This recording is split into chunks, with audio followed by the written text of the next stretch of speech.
அஸ்ஸலாமு அலைக்கும் வரஹ்மத்துல்லாஹி வபரகாத்துஹு.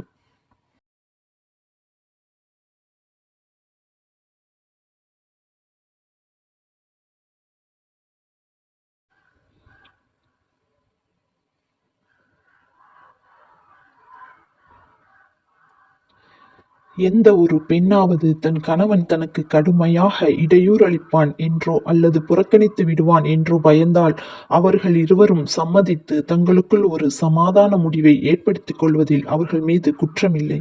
எவ்விதத்திலும் இருவரும் சம்மதித்த சமாதானமே மிக மேலானது.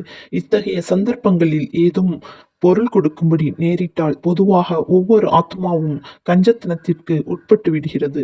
ஆகவே நீங்கள் கஞ்சத்தனத்திற்கு உட்படாமல் ஒவ்வொருவரும் மற்றவருக்கு நன்மை செய்பவராக இருந்து அல்லாஹுவுக்கு பயந்து நடந்து கொண்டால் அது மிக நல்லது.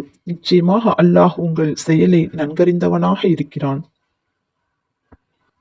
நம்பிக்கையாளர்களே, உங்களுக்கு பல மனைவிகள் இருந்து நீங்கள் உங்கள் மனைவிகளுக்கிடையில் அன்பு காட்டுவதில் நீதமாக நடக்க வேண்டுமென்று விரும்பிய போதிலும் அது உங்களால் சாத்தியப்படாது என்றாலும் ஒரே மனைவியின் பக்கம் நீங்கள் முற்றிலும் சாய்ந்து மற்றவளை அந்தரத்தில் தொங்கியவளாக விட்டுவிடாதீர்கள்.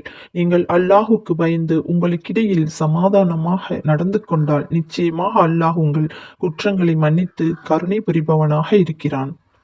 சமாதானத்துடன் சேர்ந்து வாழ முடியாமல் அவ்விருவரும் பிரிந்து விட்டாலோ அல்லாஹ் தன் அருட்கொடையை கொண்டு ஒவ்வொருவரையும் மற்றவரிலிருந்து முற்றிலும் தேவையற்றவராக ஆக்கிவிடுகிறான். வழங்குவதில் அல்லாஹ் மிக விசாலமானவனாக ஞானமுடையவனாக இருக்கிறான். ஏனென்றால் வானங்களில் உள்ளவையும் பூமியில் உள்ளவையும் அல்லாஹுக்குரியனவே. நம்பிக்கையாளர்களே, உங்களுக்கு முன்னர் வேதம் கொடுக்கப்பட்டவர்களுக்கும் உங்களுக்கும் அல்லாஹ் ஒருவனையே பயப்படுங்கள் என்றே நல்லுபதேசம் செய்திருக்கிறோம். ஆகவே அவனுக்கு நீங்கள் மாறு செய்தால் அதனால் அவனுக்கென்றும் நஷ்டம் இல்லை. நிச்சயமாக வானங்களுள்ளவையும் பூமியுள்ளவையும் அவனுக்குரியனவே. அல்லாஹ் தேவையற்றவனாக அனைவராலும் புகழப்பட்டவனாக இருக்கிறான். வானங்களிலுள்ளவையும் பூமியுள்ளவையும் அல்லாஹுவுக்கு உரியனவே. இவற்றிலுள்ள எதை கொண்டும் உங்களுக்கு உதவி செய்ய அல்லாஹ் ஒருவனே போதுமான பொறுப்பாளனாக இருக்கிறான். மனிதர்களே, அவன் விரும்பினால் உங்களை அழித்து உங்களுக்கு பதிலாக வேறு மனிதர்களை கொண்டு வந்து விடுவான். அல்லாஹ் இவ்வாறு செய்ய பேராற்றலுடையவனாகவே இருக்கிறான். நம்பிக்கையாளர்களே, இம்மையில் பலனை மட்டும் எவன் விரும்புவான்? அல்லாஹ்விடத்திலோ இம்மை மற்றும் மறுமையின் பலன் இருக்கிறது. அல்லாஹ் ஒவ்வொருவரின் பிரார்த்தனையையும் செவியுறுபவனாக ஒவ்வொருவரின் உள்ளத்தையும் உற்று நோக்குபவனாக இருக்கிறான்.